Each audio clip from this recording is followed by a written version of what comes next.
Hey everyone! So today, we're diving into a language that's about 3,500 years old.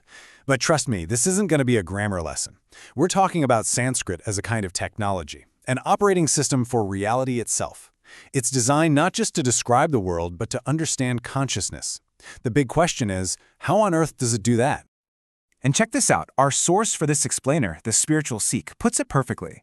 They call Sanskrit a vehicle for expressing and exploring the deepest truths. Now that's a massive claim, right? It suggests the language itself is actually built to help us see things, to perceive realities that might normally be just out of our reach. So that brings us to the core question. What is it about the very DNA of Sanskrit that makes it this, spiritual and philosophical goldmine? How can a language be more than just a way to talk to each other, but a genuine tool for enlightenment? Well, the answer really begins with its architecture. See, unlike most languages that kind of grow and change organically over time, Sanskrit was, for all intents and purposes, engineered. It was built with this incredible, almost mathematical precision. Its very blueprint is just fundamentally different. At the very heart of this design is something called the Dhātu system. Now think of it like this. Every single word grows from a seed sound, a basic root that has its own built-in meaning. This creates this unbelievable internal logic, turning the whole language into this vast, interconnected web of concepts where everything is related. Let me give you a really clear example. Take the root sound yuj, which means to unite. From this one single seed, you get this whole family of ideas that just blossoms out. You get yoga, which is the practice of union. You get yukti, which is the kind of reasoning that unites different ideas. And you get yojana, which means connection. You can literally see the conceptual DNA running through all of them. It's so elegant. And this points to something even deeper, a whole philosophy. With this concept of Shabda-Brahman, sound isn't just a symbol for something, it's foundational. The idea is that reality itself is literally a manifestation of vibration. So when you speak a Sanskrit word, you're not just describing a thing, you are, in a sense, invoking the very vibration of that thing. Wild, right? Okay, so we've got this incredibly powerful linguistic toolkit. What can it actually build? Well, it can build an exceptionally detailed map of our inner world, giving us these incredibly precise concepts to navigate all the complexities of our own consciousness. And one of the most critical tools in that kit is viveka. Now, this is so much more than just discernment. Think of it more like a cognitive scalpel for the mind. It's the ability that allows you to cleanly separate what is real and lasting from what is just temporary and ultimately illusory. So viveka works by helping you tell the difference between these fundamental pairs, the eternal self versus the temporary personality, the deep underlying reality versus all the fleeting surface appearances that we get so caught up in every day. It is quite literally a tool for seeing clearly. And you might be asking, why does this ancient concept matter now? Well, think about it. We live in a world of constant information overload, of nonstop advertising telling us what we should want. Viveka is like your inner compass. It's the tool that helps you cut through all that noise and ask, is this an authentic need coming from my core, or is this just a conditioned want that's been manufactured by the outside world? Okay, now for another huge concept, samskara. If viveka is the tool for getting clarity, samskaras are kind of the raw material of our conditioning.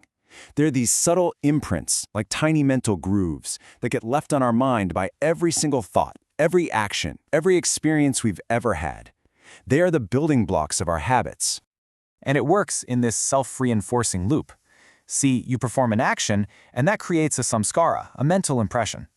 That impression, over time, deepens into a vasana, which is like a latent urge or tendency. And then, that urge influences your future actions, which then creates an even deeper samskara. This is exactly how our habits, good and bad, become so automatic.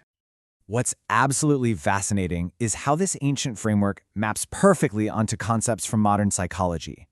Samskaras are basically an early model for what we now call things like unconscious bias, implicit memory, and habit formation. It's a really sophisticated psychology that was developed thousands of years ago purely through introspection. So, you see, Sanskrit doesn't just provide us with concepts to understand our inner world. It also gives us words for active practices, real tools that let us consciously go in and change it. A perfect example of this is the word maitri. And this is so much more than just friendliness. It refers to a stable, cultivated state of consciousness, an unconditional goodwill that you generate intentionally. It's not just a fleeting emotion you hope to feel, it's a quality you can actually train, like a muscle. And the methodology for this is incredibly clear and systematic.